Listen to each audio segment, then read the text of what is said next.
नमस्कार दोस्तों। देखिए, आज जो हमारा अगला बिंदु होगा केमिकल रिएक्शन के अंदर, वो ऑक्सीकरण और अपचयन की जो परिभाषाएं हैं धन विद्युत तत्व के आधार पर, उनसे संबंधित होगा। और अगर आपने अभी तक हमारा YouTube channel Ramkesh Kheda science teacher subscribe नहीं किया है तो आप कृपया करके सब्सक्राइब कर दें। अब देखिए कि हमारा विद्युत धन तत्वों के आधार पर जो ऑक्सीकरण है वो क्या है और अपचयन जो रासायनिक अभिक्रिया है उसे किसे कहेंगे। अर्थात ऐसी रासायनिक अभिक्रिया जिसके अंदर धन विद्युत तत्व का निष्कासन होता है, ऐसी रासायनिक अभिक्रिया जिसके अंदर धन विद्युत तत्व का निष्कासन होता है, अर्थात धन विद्युत तत्व का त्याग होता है। तो इसके अंदर धन विद्युत तत्व का क्या होगा? त्याग होगा। और ऐसा जिसके अंदर संयोग होगा धन विद्युत तत्व का, उसे हम अपचयन कहेंगे, उसे हम अपचयन कहेंगे। तो इस तरीके से यह हमारा है कि ऐसी रासायनिक अभिक्रिया जिसमें धन विद्युत तत्व का त्याग होता है, अपचयन अभिक्रिया ऑक्सीकरण अभिक्रिया कहलाती है। और जिसमें धन विद्युत तत्व का संयोग होता है, अपचयन अभिक्रिया कहलाती है। जैसे देखिए, आपको मैं एक उदाहरण लेके बताता हूं। यह हाइड्रोजन सल्फाइड है।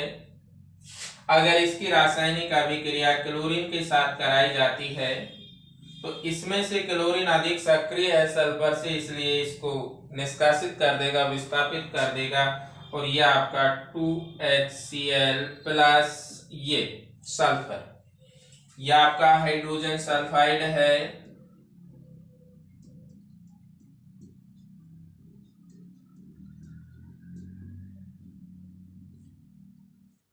ये क्लोरीन है, यह हाइड्रोक्लोरिक अम्ल है, हाइड्रोक्लोरिक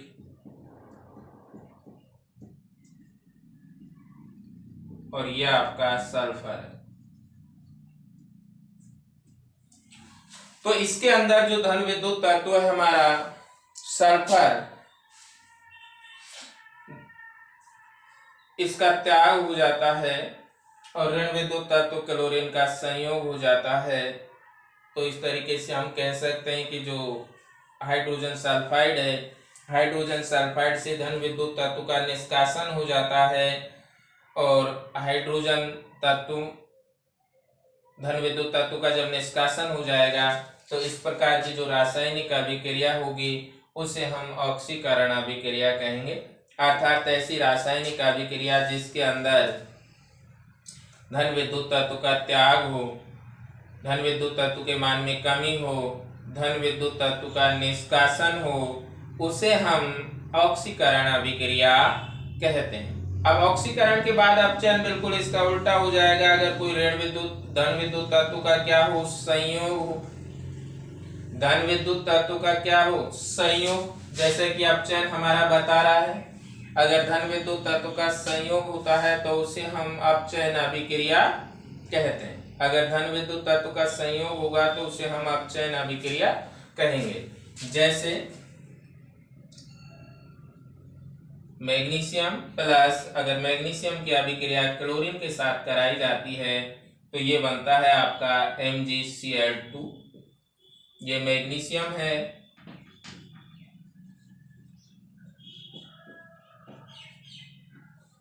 ये आपका क्लोरीन है, मैग्नीशियम क्लोराइड।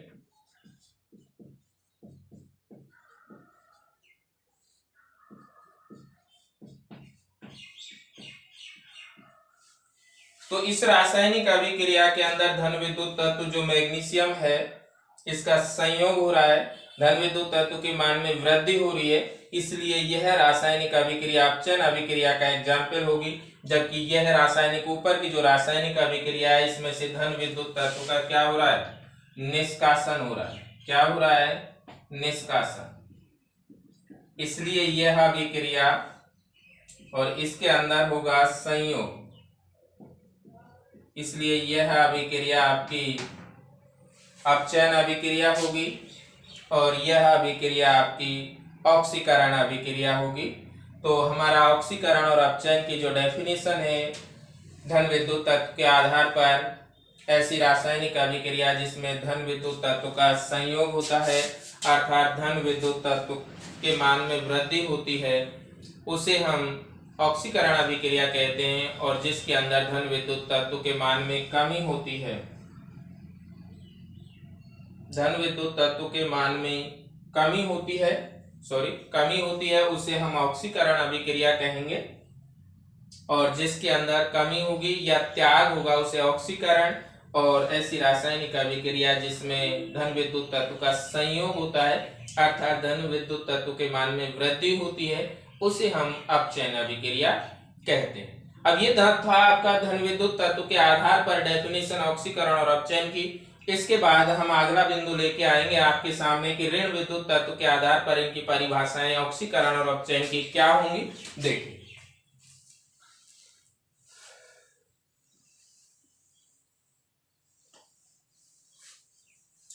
अपचयन और ऑक्सीकरण दोनों रासायनिक अभिक्रियाएं हमेशा एक दूसरे के विपरीत दिशाओं में गमन करती हैं।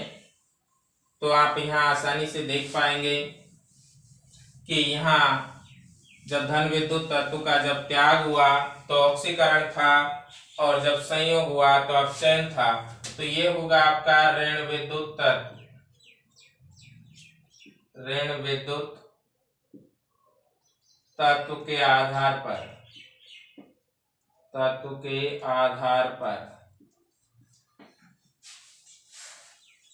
तो जो ऋण विद्युत तत्व है इसके आधार पर जो हमारे ऑक्सीकरण और अपचयन की जो परिभाषाएं होंगी, ऐसी रासायनिक अभिक्रिया देखिए बिल्कुल उल्टा हो जाता है। अगर धन विद्युत तत्व में ऑक्सीकरण तब था जब धन विद्युत तत्व के मान में कमी हुई थी, त्याग हुआ था, तो इसमें संयोग हो जाएगा।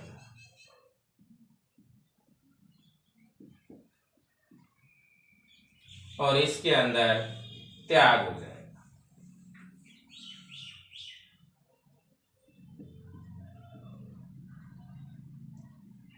तो अब यहां से हम इसको परिभाषित कर सकते हैं कि ऐसी रासायनिक अभिक्रिया जिसमें धन विद्युत तत्व का संयोग, ऋण विद्युत तत्व का संयोग होता है, ऋण विद्युत तत्व का संयोग होगा, उसे हम ऑक्सीकरण अभिक्रिया कहेंगे। और जिस अभिक्रिया के अंदर ऋण विद्युत तत्व का त्याग होगा उसे हम अपचयन अभिक्रिया कहेंगे,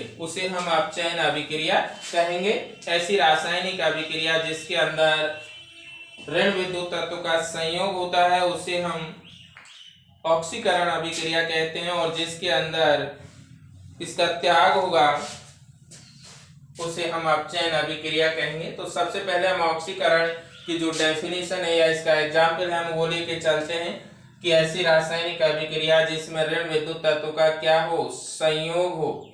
जैसे ये रासायनिक अभिक्रिया है आपकी magnesium plus Cl2, magnesium chloride बनेगा।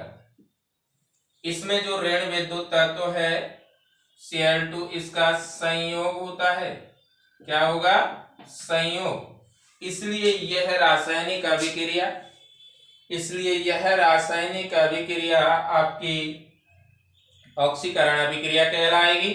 और अगर ऋण विद्युत तत्व का त्याग हो जाए तो इसका उल्टा हो जाएगा। ज्यादातर जो ऑक्सीकरण और अपचयन अभिक्रिया है उनका आप अभिकारक और उत्पाद में इंटरचेंज कर दीजिए, स्वाभाविक रूप से उनके फॉर एग्जाम्पल उदाहरण व्यवस्थित हो जाते हैं। आपको ज्यादा दिमाग लगाने की कतई आवश्यकता है ही नहीं।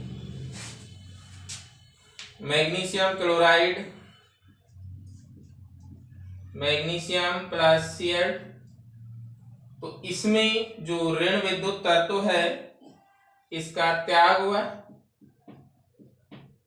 इसमें त्याग हुआ, अर्थात ऐसी रासायनिक अभिक्रिया जिसमें ऋण विद्युत तत्व का संयोग हो। ऋण विद्युत तत्व इसमें देखिए ये धन विद्युत तत्व है मैग्नीशियम, और क्लोरीन ऋण विद्युत तत्व है, और मैग्नीशियम के साथ ऋण विद्युत तत्व क्लोरीन मिल रहा है, संयोग कर रहा है। इसलिए आपकी ये रासायनिक अभिक्रिया क्लोरीन जो ऋण विद्युत तत्व है, मैग्नीशियम जो कि धन विद्युत तत्व है के साथ संयोग कर रहा है, इसलिए मैग्नीशियम क्लोराइड का निर्माण करता है। और इस प्रकार की जो रासायनिक अभिक्रिया होगी उसे हम ऑक्सीकरण अभिक्रिया कहेंगे। इसी प्रकार अपचयन में ऐसी रासायनिक अभिक्रिया जिसमें ऋण विद्युत तत्व का त्याग हो, मैग्नीशियम क्लोराइड है, इसके अंदर मैग्नीशियम धन विद्युत तत्व है जबकि क्लोरीन ऋण विद्युत तत्व है। और अगर ऋण विद्युत तत्व यहाँ जाकर के अलग हो रहा है मैग्नीशियम से, इसका मतलब ऋण विद्युत तत्व के अंदर कमी हो रही है, ऋण विद्युत तत्व का त्याग हो रहा है। ऐसी रासायनिक अभिक्रिया जिसके अंदर ऋण विद्युत तत्व के त्याग होता है या कमी होती है उसे हम अपचयन अभिक्रिया कहते हैं। इसके बाद अगला बिंदु है आपका इलेक्ट्रॉन के आधार पर जो ऑक्सीकरण और अपचयन परिभाषा है वो क्या होगी।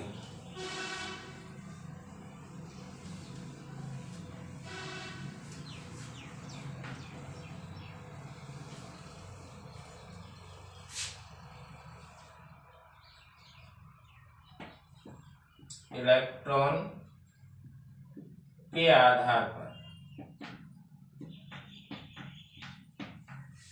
तो देखिए इलेक्ट्रॉन के आधार पर जो ऑक्सीकरण और अपचयन की परिभाषा होगी, अगर इलेक्ट्रॉन का त्याग होता है तो इसमें भी इलेक्ट्रॉन का त्याग होगा या कमी कह सकते हो या संयोग या वृद्धि कह सकते हो।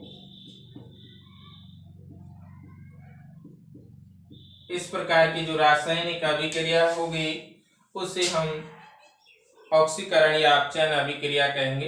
तो ऐसी रासायनिक अभिक्रिया जिसके अंदर इलेक्ट्रॉन का त्याग होता है, इलेक्ट्रॉन की कमी होती है, अर्थात जो धनायन बनेंगे, प्रत्येक जो धनायन बनेगा वो ऑक्सीकरण होगा और प्रत्येक जो ऋणायन बनेगा वह अपचयन अभिक्रिया का उदाहरण हो जाएगा। सीधी सी बात, जैसे सोडियम है, सोडियम से अगर एक इलेक्ट्रॉन निकल जाता है तो Na+ बनेगा, Na+ बनेगा। अगर इसके अंदर से एक इलेक्ट्रॉन निकल जाता है तो इसलिए यह रासायनिक अभिक्रिया, अगर सोडियम परमाणु से एक इलेक्ट्रॉन निकल जाता है तो सोडियम धनायन बनता है और एक इलेक्ट्रॉन निकल रहा है, अर्थात एक इलेक्ट्रॉन की कमी हो रही है, इसलिए ये रासायनिक अभिक्रिया आपकी ऑक्सीकरण अभिक्रिया का उदाहरण है।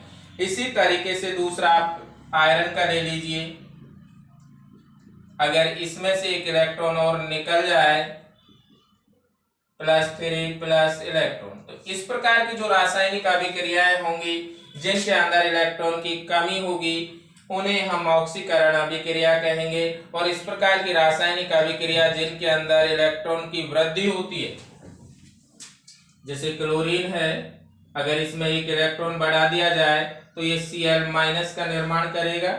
इसी प्रकार से जैसे Mg+2 है,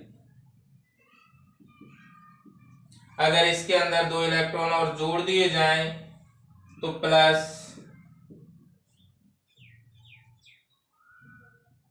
Mg, और इसी तरीके से